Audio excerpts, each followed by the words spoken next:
Data out today showing that despite expectations for a gain, UK industrial production fell from last month.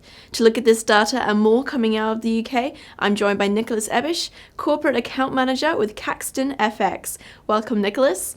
So firstly, Bank of England's Governor Mark Carney said in his speech yesterday that it would be extremely foolish for the Bank of England to cut interest rates to try to combat low inflation.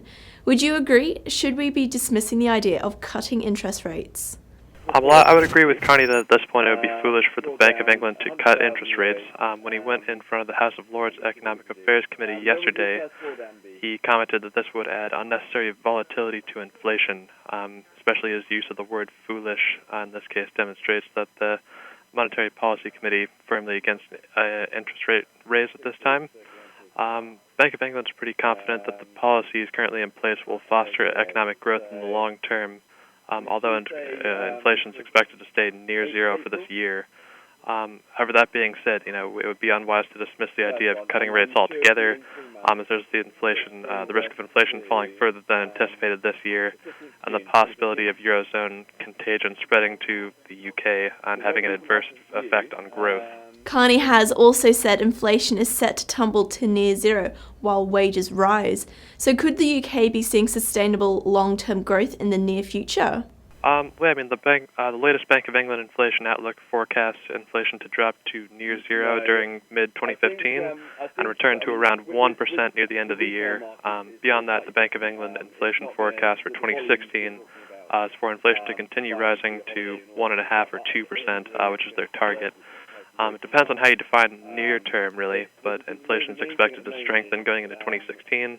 And if wage growth keeps up pace with inflation, then we could potentially see robust growth in the UK within a year or so.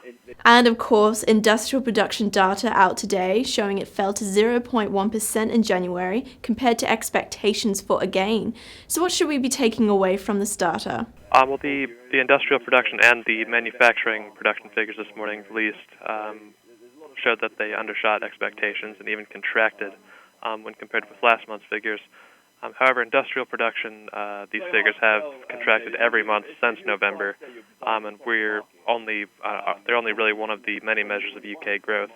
Another indicator to watch for is the manufacturing, construction, and services PMI figures, which are released monthly, and also the negative data today reflects a slowdown in industrial and manufacturing output, which is a concern for the UK economy, but the pound strength has not been too adversely affected, thanks to Mark Carney's comments yesterday, which dismissed the idea of an interest rate cut anytime soon. So the two really kind of balance each other out. Thanks for joining me, Nicholas. Some great insight from you there. That's all from me for now. Thanks for tuning in, and remember to keep clicking back to Dukascopy TV.